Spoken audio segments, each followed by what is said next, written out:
Hey there! Welcome to this complete guide on how to budget your money, even if you're broke.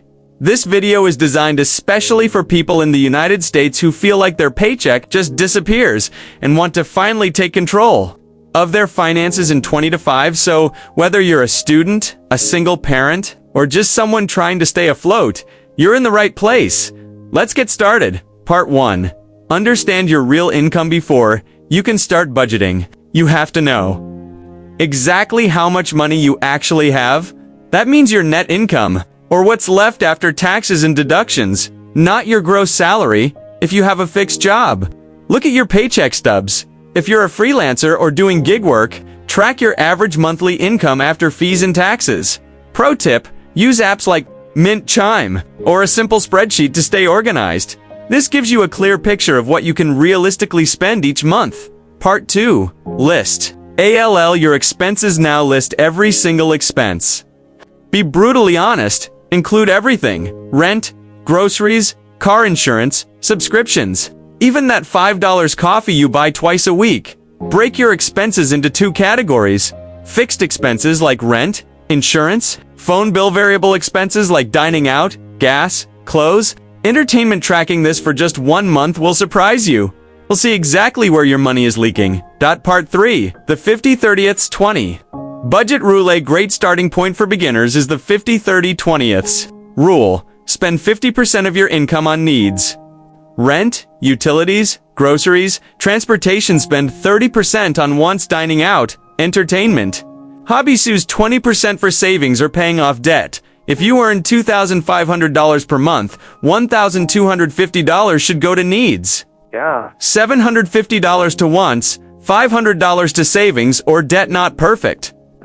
Just adjust the percentages based on your lifestyle and financial goals. Part 4. Find and cut money leaks. This is the key to saving money when you feel broke. Go through your variable expenses and ask, do I really need 3 streaming services? Am I over-ordering?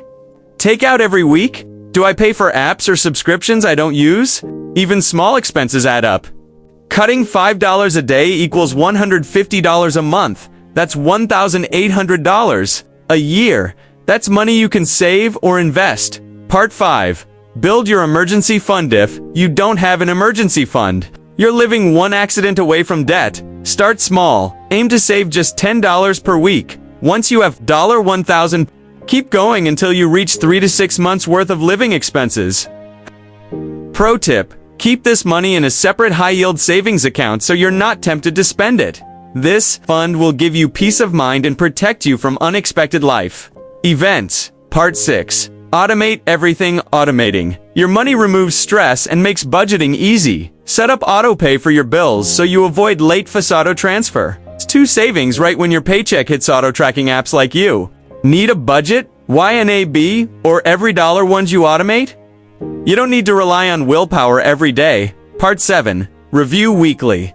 Not just monthly. Most people only check their budget once a month, but that's too slow. Set aside 15 minutes each Sunday to review what you spent last week. See where you overspent. Make changes for the week ahead. This habit alone can save you hundreds over time. Part 8. Don't forget sinking funds. Sinking funds are mini savings accounts for upcoming expenses. For example, $30 a month for Christmas gifts, $40 a month for car repairs, $20 a month for annual insurance. This way, when those bills come, you're ready, and you won't need to use credit cards or loans. Part 9. Earn more if possible. Sometimes saving isn't enough. You need more income. Look for side hustles that work in the US in 2025. Freelancing, online writing, design, editing, food delivery apps like DoorDash or Uber Eats, selling items on eBay, Poshmark, or Facebook Marketplace. If marketing or content creation, even an extra $200 a month can dramatically boost your financial stability. Part 10. Be patient and stay consistent. Building financial freedom doesn't happen overnight, but if you follow these steps, track your spending, budget wisely, automate your savings, you will get ahead. You might not feel rich today, but you're building habits that will pay off for the rest of your life. So stay consistent, stay focused, and remember, it's not about how much you earn, it's about how well you manage what you have. Thanks for watching. If this video helped you, give it a thumbs up, subscribe, and turn on notifications. I share weekly personal finance tips to help people in the US build smarter money habits in 2025 and beyond. Let me know in the comments, what's your biggest financial challenge right now, and which of these tips are you going to try first? See you in the next one, and remember, you deserve financial peace.